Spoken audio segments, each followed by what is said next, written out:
Morning, ladies and gentlemen, I'm meadsy69. Welcome back to the channel. Now we are going to have a look at the KV5, the KV5's transformation, and how this tank has been transformed into just an average tank, or not, to be honest, not even an average tank, kind of like a meh tank, into now what I consider to be a fantastic, absolute beast. Wargaming buffed its armor profile some time ago, and because they buffed the armor profile, it really has made this tank super strong.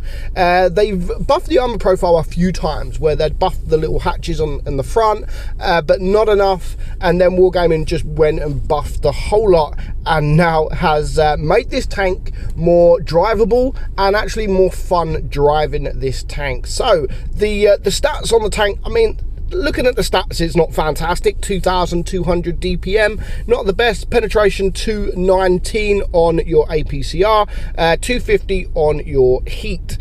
So the penetration wise, it isn't the greatest. Also 54 on your HE as well. So the damage is 320 alpha. You've got a rate of fire 7.13, so that is an 8.42 second reload. So 8.4 reload is not bad for the reload, to be honest, but the aim time 2.63 and the dispersion 0.362, so it's not that accurate, and the penetration isn't the greatest, and the gun depression isn't the greatest at 7 degrees as well. But what really makes this tank now is that armor profile. I mean, just look at the armor profile on this tank when you're looking at it. Yeah, you can see yellow, of course you can see some yellow, but if you're looking at it at like this, then yeah, good luck penning this. So the lower plate here is 208 millimeters, so of course you are able to pen that lower plate. The upper plate you're not going to pen, so don't even try shooting that upper plate. Of course, if you're angled, the more you're angled down, if you're looking down, then yeah, you'll be able to penetrate it nice and easy. So the first hatch on the left, you're looking at 240 millimeters roughly. So again, you angle, you side scrape, you will be able to get that a little bit higher depending on what angles you side scrape. The right side hatch, again, 230 odd millimeters. You've got the gun mantlet there. Either side of that, you're looking at almost 400 millimeters. So again, you're not going to pen the gun, and you can see the red at the side of the turret just before. You will be able to pen that if you use some Pramo, but again, you angle up and they will become a bit more stronger. So looking at the armor profile, I mean, you've got the side of the turret here, again 262, maybe penned by some tanks, but a lot of tanks you're not going to be able to pen that either, and 335 on the other side. Now the two hatches on top, 151 millimeters on the right side one and 171 on the left. So yeah, you're going to be able to shoot that hatch quite comfortably. But overall, it needs that hatch. I mean, the hatches on top, it needs to be weak, because the whole front of this is actually super strong. Now, these hatches in the front here, these used to be yellow as hell. Like, you used to be able to pen these very easily, and that was the weak point. And even in the middle there, in between each in between both of these hatches, you got the middle bit under the gun, used to be able to penetrate that nice and easy as well, but nowadays it's not that easy. So we've got a couple of games here just to show what this tank is now capable of, and to be honest, this game here is nothing special. It's kind of probably one of the easiest games I've had in this tank, and that's not because of the tank, that is mainly because of the enemy team. But you can see that you're not going to bounce everything that comes your way, and this tank is kind of like the, if you think of the KV4 and the IS sort of, and the KV line in general, most most of these tanks, especially like the KV4, you have to over angle, and if you over angle, that's where you're going to get your bounces. And the KV4, I think in the right situation, the KV4 is one of the best bouncing tanks in the game. It is incredible. When you're angled correctly, you can bounce almost anything that comes your way, but they're not impenetrable. Of course, there is always a weak point that someone will be able to aim at and will be able to penetrate you, but you need to minimize that, of course, and the angles that you're going to put your tank is really important when it comes down to these tanks. Of course, you've got the hatches as well, which, as I've said, they will be able to shoot your hatch, but if you're moving and if you're on a ridge like we're doing here, we're not just going to stick out in the open. We're going to make it hard for them, and luckily for us, our teammate was there and he took the shot for me. So yeah, I mean, it's all about angling in these tanks. You have to angle correctly, and then if you can go in later on, and I mean, the DPM is not special, it's nothing really. 2000, just over 2200. The DPM is nothing really to rely on. It's all about the armor profile, and that is what I love about this tank. Now, this tank used to be, I think it used to have the preferential matchmaking, so you never saw, when it was +2 -2 matchmaking, you never saw tier 10. You'd always see the tier 8 and tier 9, sorry, but you'd never see tier 10.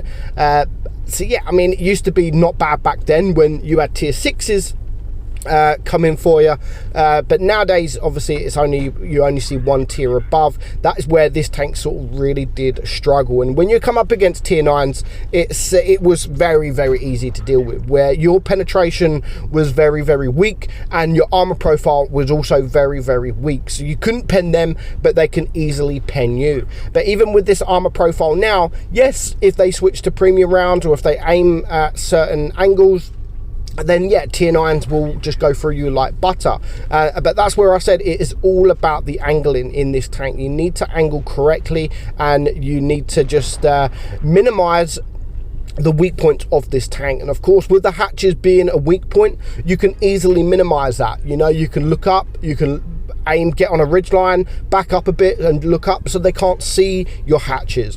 So you need to minimize the risk of getting shot on your weak points, and by that you need to, as I said, you need to hide the hatches and you need to angle. And the way I find best angling in this thing, like the KV4, is sort of over angle. So where you're side scraping, you need to do that at a more of an angle, but again, not too much. You need to learn these kind of angling, because if you do it too much, of course you're going to get penetrated. So yeah, it is a difficult tank. It's not like you could just roll up in the tank and you're going to bounce everything. But I do love what Wargaming have done with the tank, where they've buffed it. It wasn't enough. I don't think the buff was enough. It was still a meh tank. It wasn't good enough. It wasn't enjoyable. And there was no reason to play the tank. Fair enough, when this tank does come for sale, it does come for very cheap, around 5k gold. You can pick up this tank for, which is still nice. It's still a decent price, but now when this tank comes for sale, with it being for sale for 5k gold, I would definitely recommend, I would definitely say that is a very good price for what is now a very good tank. Of course, if you play the tank and you don't angle correctly, you're going to get penetrated. You're going to think that the tank armor's not great, and it just is not worth the money. And that's where you need to put into work, you know, have a look, go into training rooms if you must with your friends, and just see how much you need to angle in this tank, because you do have to over angle, because if you don't over angle, especially when you're in the open, your lower plate is going to be very easily penetrated. And of course, they can still penetrate your hatches, but it is a very difficult to penetrate that.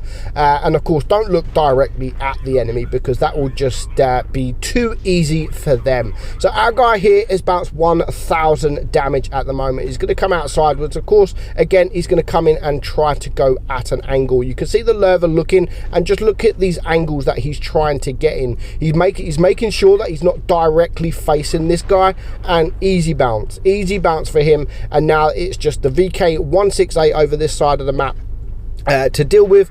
And this is how I always play whenever I'm coming up against a tank. I never really, doesn't matter what tank I'm in, but especially a tank like this, I never come in straight. I'm always coming in at an angle, because at least then, even if you are in the open, there is still a chance that you can get a bounce. And that's the same even with medium tanks. Even with medium tanks, it's that habit of mine where I still come in at an angle, because you never know. Tanks may shoot your tracks and you might get away with just getting damaged track and no damage done to you.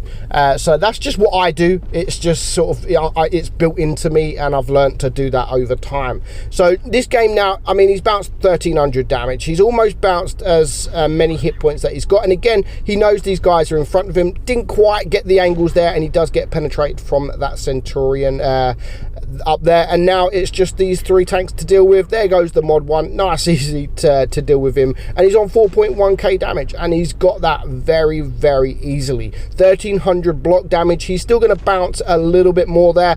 You can see the T32. I mean, the T32 hasn't got the greatest pen anyway, so if you're angling up against a tank like that, of course you're going to bounce all day long. So just one more shot into this Centurion here, and of course if tanks manage to get behind you, you still have quite a strong turret, so you still can bounce tanks that come from behind. Not very often, of course, but you still can get the bounces from behind and the side, anywhere really. You just got to get your angles straight. You got to get your angles correct, sorry. And once you do that, you will be able to bounce, and you're going to find this tank a lot more enjoyable to play. I used to hate driving this tank. It wasn't fun. It was quite weak, but now it's quite a strong tank. You can bounce almost anything that comes your way if you're angled correctly. It is all about your angles. So I hope you enjoyed the video, guys. Again, look at the angle he's at there, and he manages to get that bounce. 2,400 block damage, 5,800 damage, and a well-deserved ace there. So I hope you enjoyed the video, guys. Let me know your thoughts on the KV5. Do you think it's a good tank, or is it a tank that you've never liked and you're never gonna like? So I hope you enjoyed it. I'm Meadsy, and I will catch you all soon. Bye bye.